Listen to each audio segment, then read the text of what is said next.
বন্ধু আজকে না বাইরে যাওয়ার প্ল্যানিং ছিল, কি করলি প্ল্যানিং? কোনো টেনশন নাই কা, আমি থাকতে কোনো টেনশন আছে তো গো বেটা? উফ, এই টাইমে গার্লফ্রেন্ড কল দিল, যে একটু সাইডে যা কথা কই। জান কি বলো, আজকে আমি ভুলে যাবো, আজকে তোমার যে বার্থডে, তোমার বার্থডেতে সমস্যা নাই, তুমি যেটা চাইছো ওটা পাইবা, সমস্যা নাই কা। আমার এই বিকাল পর্যন্ত সময় দাও, আমার ভাইয়ের কাছ থেকে টাকা লইয়া তোমার গিফট তোমারে পৌঁছায় দিমু। বন্ধু ও যে গার্লফ্রেন্ডের সাথে কথা বলে না, ওই গার্লফ্রেন্ডটা সুবিধার না। হ বন্ধু, তুই ঠিকই করছিস, তুই মাইয়া অনেক লোভী। পরে সতর্ক করতে হইব ওই মাইয়ের বিষয়, বুঝছো? ওই আইতাছে, চুপ চুপ। বন্ধু তোর একটা কথা বলি, মন খারাপ করিস না। তোর যে গার্লফ্রেন্ডটা না, ও সুবিধার না। কিছুদিন আগে দেখলাম একটা ছেলের সাথে জানালা দিয়ে ইশারা দিতে আছে।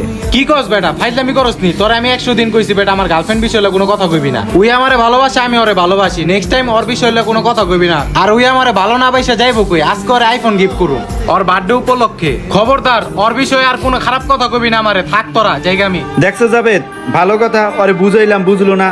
ঠিক আছে, সমস্যা নাই, নেক্সট একদিন দেখলে ভিডিও করে রাইখে দিব। যেই দিন ও নিজে সই দেখবে ওই দিন বুঝবে। আমরা তো আর ভালোই চেয়েছিলাম, হয়তো মুখর বুঝলো না। যাক গা বন্ধু, চর